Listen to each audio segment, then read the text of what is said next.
Suka nggak suka. Kalau Piala AFF tahun ini seperti nggak ada gairahnya sama sekali. Nggak seperti tahun-tahun sebelumnya yang selalu dinanti-nantikan. Layaknya piala paling bergengsi sejagat raya. Oh iya lupa, apa karena AFF bukan level kita lagi ya? Terutama sejak timnas Indonesia berhasil tembus Piala Asia 2 kali secara beruntun. Bahkan di tim U23, mereka berhasil lolos hingga babak semifinal dan hampir main di Olimpiade Paris 2024 kemarin.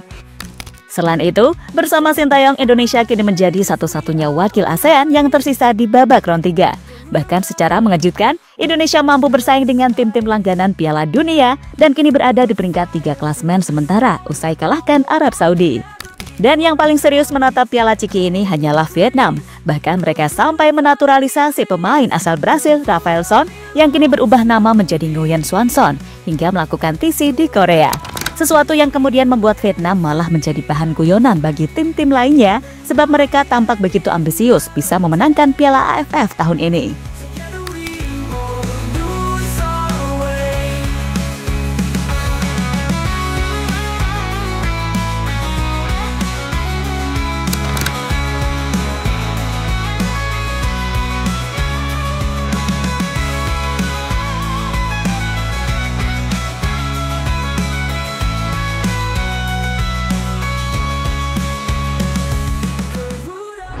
Seperti yang sudah pernah dibilang oleh pengamat sepak bola Malaysia sebelumnya, kalau Piala AFF akan kehilangan marwahnya jika semua tim meniru Indonesia pakai skuad U22 atau para pemain-pemain muda yang minim berlaga di ajang internasional. Dan benar saja, sadar nggak sadar, kalau Piala AFF tahun ini menjadi ajang regenerasi para pemain-pemain muda potensial.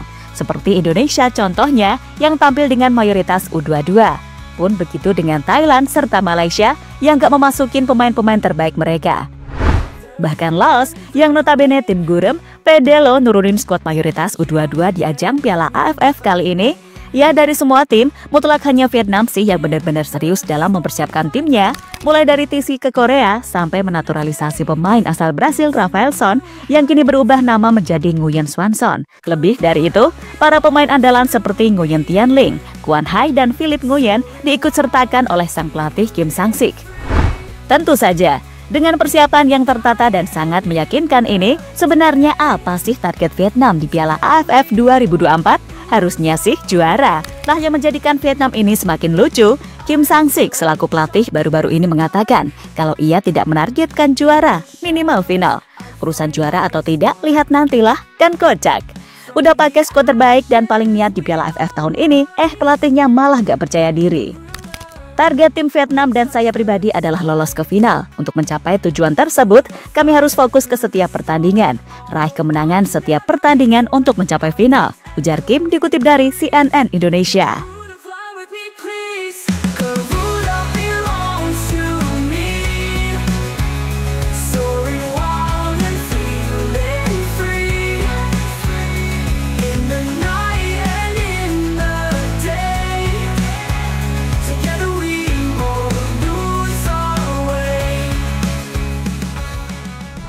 Mentalitas timnas sudah mulai terbentuk. Ketua Badan Tim Nasional Sumarji menunjukkan rasa bangga yang luar biasa terhadap perkembangan mental para pemain timnas Indonesia. Ini sangat penting, terutama menjelang pertandingan pertama mereka melawan Myanmar pada fase penyisihan grup B Piala AFF 2024. Sumarji mengungkapkan bahwa aspek mental menjadi fokus utama dalam pemusatan latihan yang dipimpin oleh pelatih Sintayong. Selain itu, perhatian penuh juga diberikan kepada aspek fisik para pemain. Kita semua patut mengapresiasi atas upaya yang dilakukan tim pelatih pada awal kedatangan pemain untuk mengikuti pemusatan latihan.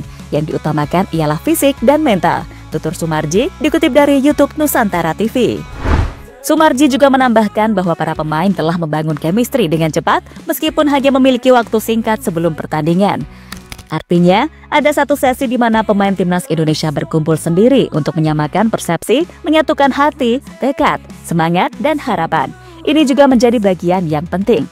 Proses pembentukan chemistry ini membutuhkan waktu. Kebetulan kemarin waktunya memang mepet. Tapi kami berusaha bagaimana supaya chemistry antar pemain ini bisa terbentuk. Lanjut Pak Sumarji. Dengan modal ini, Sumarji merasa optimis bahwa target timnas Indonesia untuk menembus final Piala AFF 2024 bisa tercapai. Saya dan Coach Sintayong sudah punya target. Kami paling tidak bisa lolos sampai final. Bagi kami, yang utama adalah targetnya dahulu. Kalau tidak ada target, anak-anak pasti akan lemas. Saya sudah menginstruksikan para pemain di awal kumpul, semuanya harus ada target. Intinya, apapun alasannya, kita harus bisa bersaing dan kita buktikan bisa lolos dari fase grup, ke semifinal hingga lolos ke final. Tutup Pak Sumarji.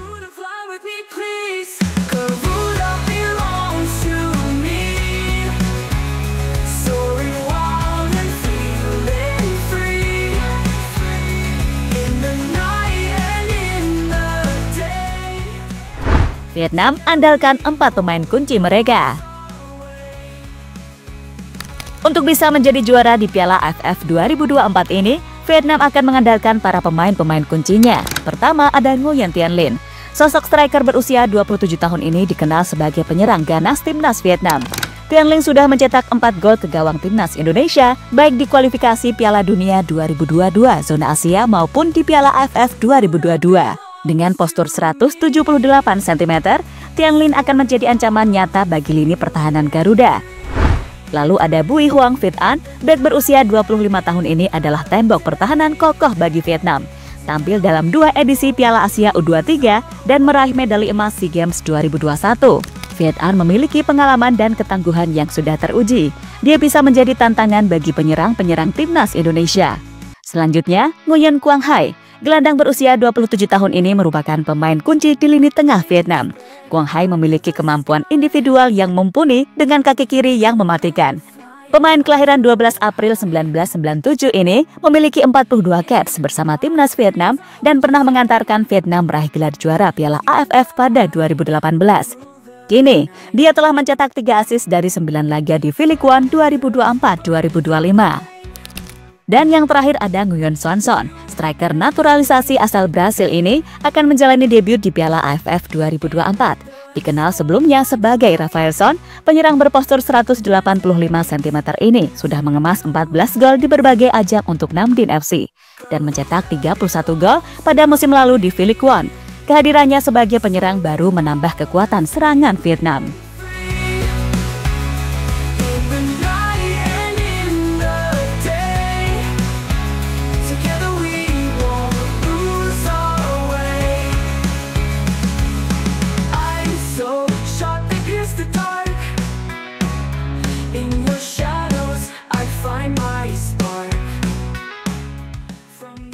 Vietnam jadi bahan olok-olok Laos.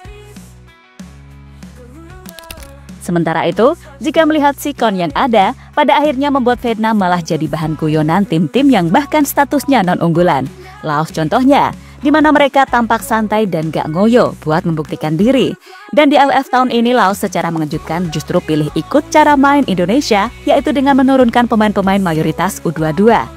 Tentu saja, apa yang dilakukan tim negeri bumbu dapur tersebut secara tak langsung mengejek Vietnam. Ya, pokoknya segala kebijakan yang dilakukan Vietnam di edisi kali ini seolah-olah ingin sekali mereka yang jadi sorotan. Dengan menurunkan kekuatan terbaik, harapannya atensi bisa ke mereka, serta pastinya mengembalikan kepercayaan publik yang belakangan benar-benar muak dengan prestasi timnasnya. Apalagi dengan fakta, berulang kali tim sejuta Nguyen ini jadi samsak bagi pasukan Garuda di 2024 ini.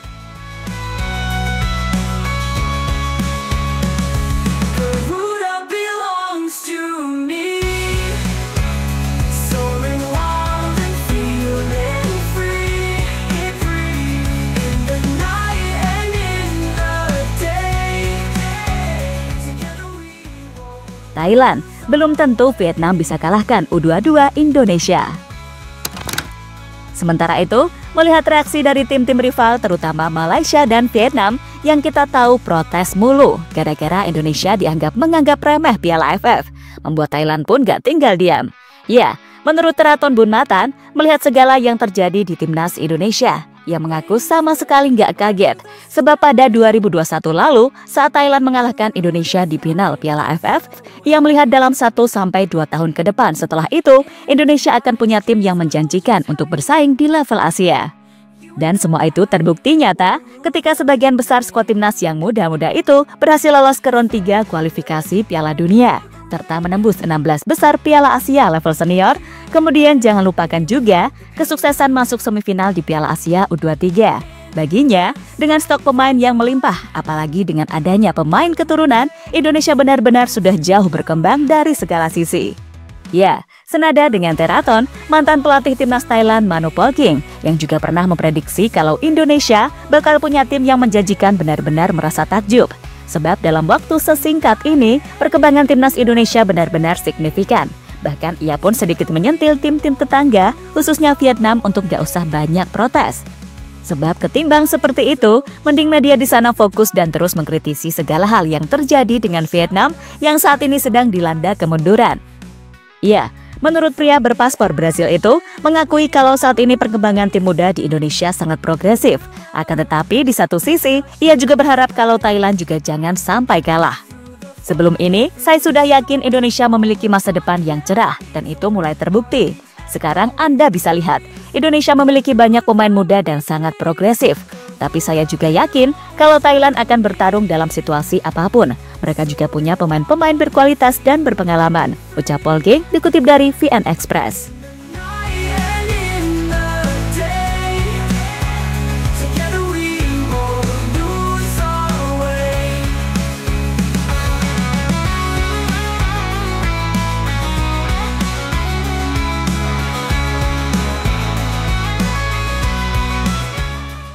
Dan terlepas dari apapun hasilnya nanti, AFF bukanlah prioritas bagi timnas Indonesia saat ini. Seperti yang dikatakan oleh Pak Erick Thohir, selama AFF bukan dari kalender FIFA, mereka akan memberikan kesempatan para pemain-pemain muda potensial. Karena fokus timnas saat ini adalah bisa berjuang dan lolos ke Piala Dunia 2026. Karena peluang Indonesia makin terbuka lebar usai mengalahkan Arab Saudi 2-0. Dan buat Vietnam, rebut aja Piala AFF tahun ini, ikhlas kok. Tapi ya belum tentu kalian bisa menang dengan mudah lawan tim U22 Indonesia.